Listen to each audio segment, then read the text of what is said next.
پہلی بات تو یہ میں عرض کر دوں کہ تراویح کوئی نماز نہیں ہے، سرے سے ہے ہی نہیں. تراویح کوئی نماز نہیں ہے، سرے سے نہیں ہے. غامدی صاحب نے جو کچھ کہا بالکل ٹھیک کہا کہ تراویح علیحدہ سے کوئی نماز نہیں ہے. یہ نبی علیہ السلام پہ نماز فرض تھی، یہ نفلی نماز ہے، پڑھ لیں تو ثواب. غامدی صاحب کا جو کلپ شیعہ نے بھی اپلوڈ کیا ہے، میں اس کلپ کے ساتھ. تراویح جو ہے، کچھ لوگ ایسے ہیں کہ جو سوشل میڈیا پر بیٹھ کر یہ تاثر دیتے ہیں کہ یہ ایک نفلی عبادت ہے، ضروری نہیں ہے، اور لوگوں کو اس طرح بہکاتے ہیں اور اس تراویح کی عبادت کو لوگوں کی نظر میں غیر اہم بنا کر پیش کرتے ہیں.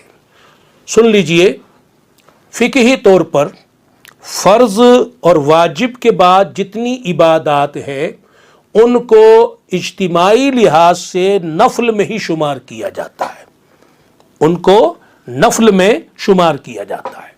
نفلی عبادات کہہ دی، جیسے فرض عبادت اور نفلی عبادت. تو اب جو فرض عبادات ہے وہ فرض ہے، نفلی عبادات.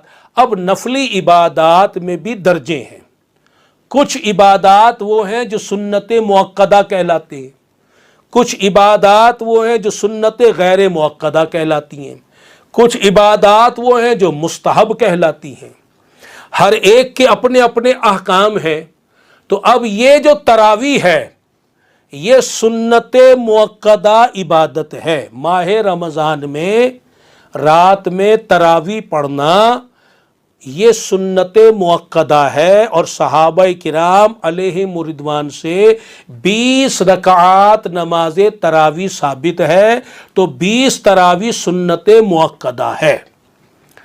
اب یہ مردوں کے لیے بھی سنت مؤکدہ ہے اور عورتوں کے لیے بھی سنت مؤکدہ ہے. اب یہ الگ بات ہے کہ مردوں کے لیے ایک جماعت کا اہتمام مساجد میں ہوتا ہے، اور عورتیں جس طرح دیگر نمازیں اپنے گھروں میں پڑھتی ہیں تو یہ تراویح کی سنت بھی گھر میں ادا کرتی ہیں. اور خواتین کی تو ایک بڑی تعداد ہے کہ جو تراویح پڑھتی ہی نہیں ہے. وہ شاید یہ سمجھتی ہے کہ یہ مردوں کا کام ہے، حالانکہ ایسی بات نہیں. تراویح مردوں کے لیے بھی سنت مؤکدہ ہے اور عورتوں کے لیے بھی سنت مؤکدہ ہے. جماعت کا حکم الگ ہے وہ مردوں کے لیے، لیکن حکم جو ہے سنت مؤکدہ ہے، مردوں کے لیے بھی عورتوں کے لیے بھی. اور سنت مؤکدہ کا کیا معنی کہ اگر کبھی کبھار ایک دو بار کبھی کبھار چھوٹ گئی تو یہ چھوڑنا بھی برا ہے، مکروہ ہے، بہت برا ہے، اچھا نہیں ہے. اور اس کے چھوڑنے کی عادت بنا لینا، مثلا 4-5 دن 8-10 دن پڑھ کے اب پڑھنا ہی نہیں، یا سارا مہینہ نہیں پڑھنا، یا اکثر نہیں پڑھنا، عادت بنا لینا چھوڑنے کی، یہ جائز نہیں، گناہ ہے.